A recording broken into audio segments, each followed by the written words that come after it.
શીખો જીઓજીબ્રા ભાગ 3માં આપ સૌનું સ્વાગત છે। આ ભાગ 3માં આપણે ત્રિકોણ, ચતુષ્કોણ અને આગળ આ પ્રકારનો કોઈ પણ બહુકોણ હોય એ કેવી રીતે દોરી શકાય તેની સમજ મેળવવાના છે।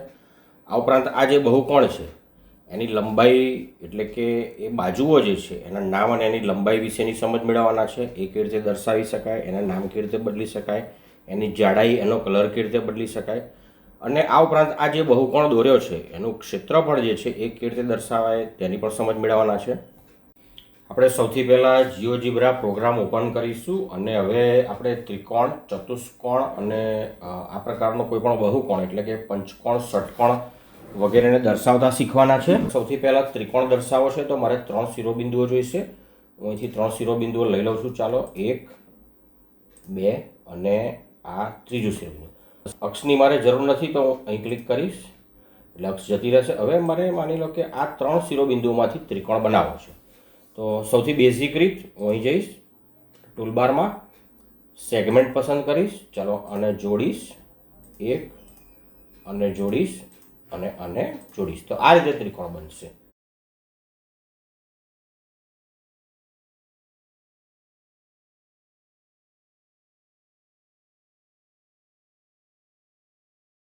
તો આ રીતે દોરી શકો છો। ચાલો આપણે બીજી રીત જોઈએ।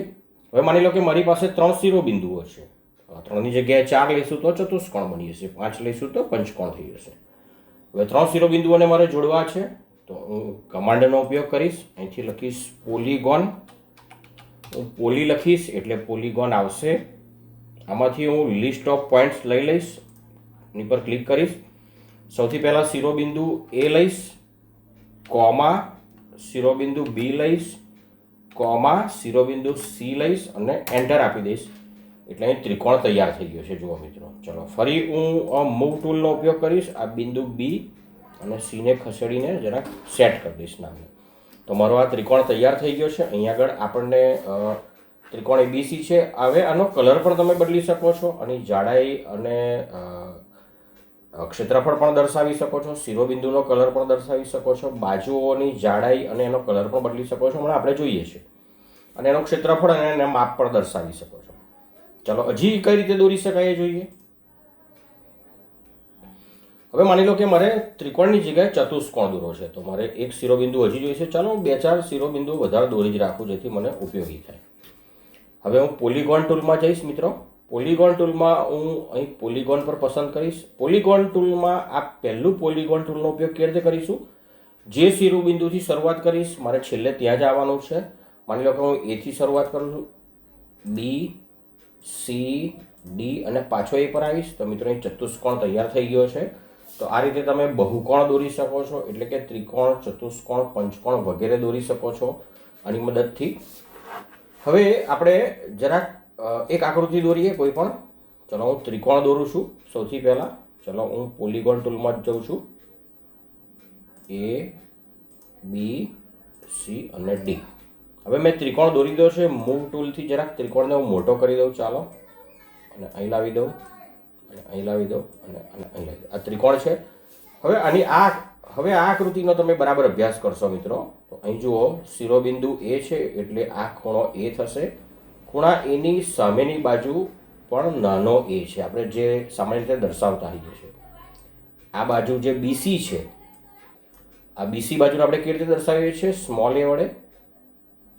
આ એસી બાજુને, આ ખૂણો બી છે એટલે સ્મોલ બી વડે દર્શાવીએ છીએ। આ ખૂણો સી છે એટલે આ જે એ બી બાજુ છે, આ ખૂણો સી છે એટલે આ એ બી બાજુ છે, આપણે એને સ્મોલ સી વડે દર્શાવીએ છીએ।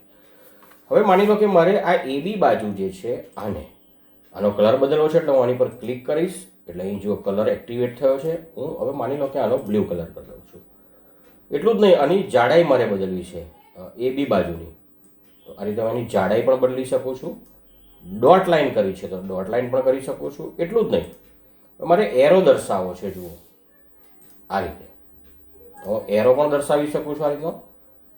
આ રીતે જુઓ, જુદા જુદા એરા પણ આ રીતે મારે જરૂરિયાત અનુસાર હું એનાથી રિવર્સ ઓર્ડરમાં એરો, મારે આ એરો આ બાજુ દર્શાવ્યો છે મેં બી એ તરફ, અને આ પસંદ નથી તો હું આ તરફ જાઉં છું અને હું આ એરો પસંદ કરું છું તો બંને બાજુ એરા આવી જશે। જુઓ, એક જ બાજુ એરો જુએ છે આ રીતે એક બાજુ એરો લાવી શકું છું, બે બાજુ એરો લાવી શકું છું, મારી ઈચ્છા પ્રમાણેની બાજુમાં એરો એ દિશામાં એરો લાવી શકું છું.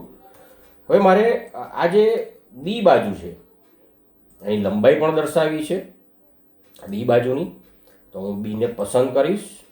અહીંયા ખૂણાના નિશાન પર આવીશ, અહીંયા ડિસ્ટન્સ ઓર લેન્થ લખ્યું છે એની પર ક્લિક કરીશ અને હવે હું બી પર ક્લિક કરીશ તો લંબાઈ આવી જશે, એ પર ક્લિક કરીશ તો એની લંબાઈ આવી જશે, સી પર ક્લિક કરીશ તો એની લંબાઈ આવી જશે. એટલું જ નહીં, હવે મારે આનું ક્ષેત્રફળ પણ દર્શાવવું છે. આ જે ભાગ દેખાય છે ઘેરાયેલો અથવા તો આ ત્રિકોણથી જે ઘેરાયેલો ભાગ છે એનો, તો હું આની પર ફરી ક્લિક કરીશ અને આ એરિયા પર ક્લિક કરીશ. હવે હું આની પર ક્લિક કરી દઈશ એટલે એરિયા ઓફ એબીસી, અહીં એરિયા પણ આવી ગયો છે.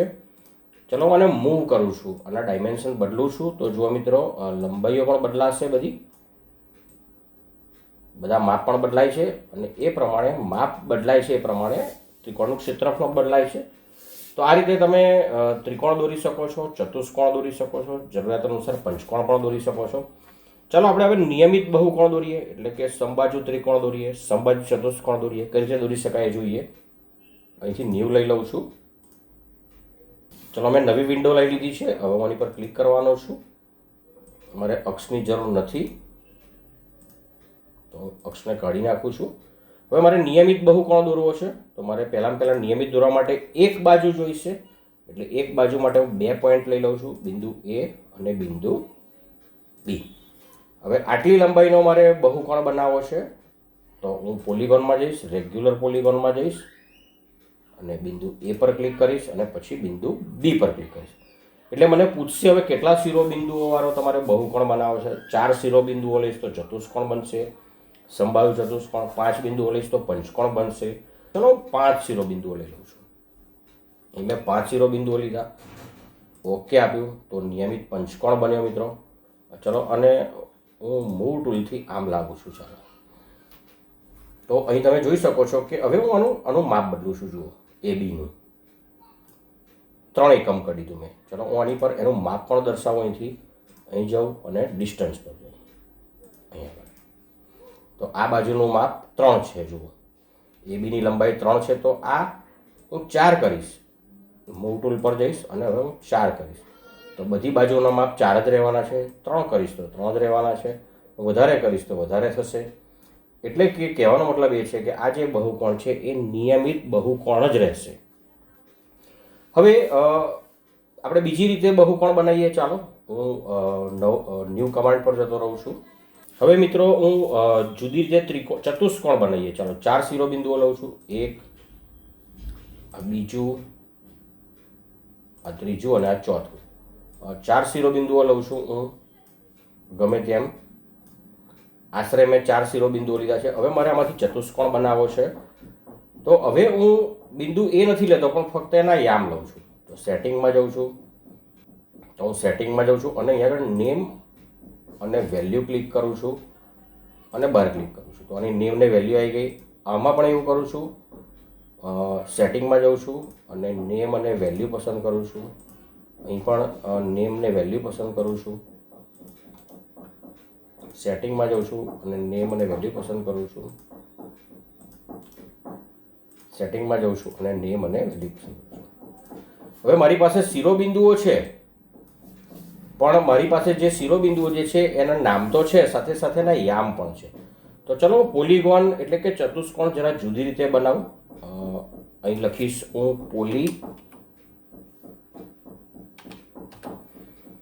એટલે હું પોલિગોન પસંદ કરીશ. લિસ્ટ ઓફ પોઈન્ટ્સ પસંદ કરું છું.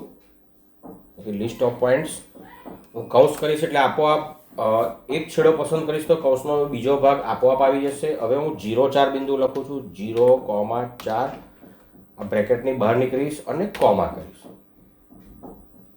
બીજો કૌંસ કરીશ, એમાં લખીશું -2, 1 લખીશ એટલે આપોઆપ એ બી બિંદુ જોડાઈ જશે. જુઓ ફરી બહાર નીકળીશ કૌંસની અને કોમા કરીશ અને ફરી કૌંસ કરીશ. ત્રીજો કૌંસ બિંદુ સી માટે જેના યામ 2 અને 1 છે એને જોડીશ એટલે ત્રિકોણ બની ગયો. ફરી કોમા કરીશ.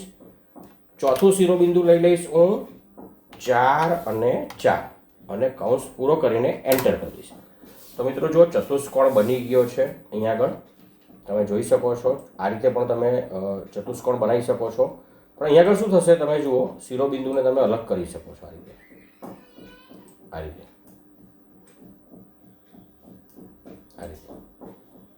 જ્યારે તમે અહીંથી ચતુષ્કોણ બનાવશો, ચલો બિંદુ A B C D અને E લઈ લઈએ. અહીંથી બહુકોણ બનાવશો તમે,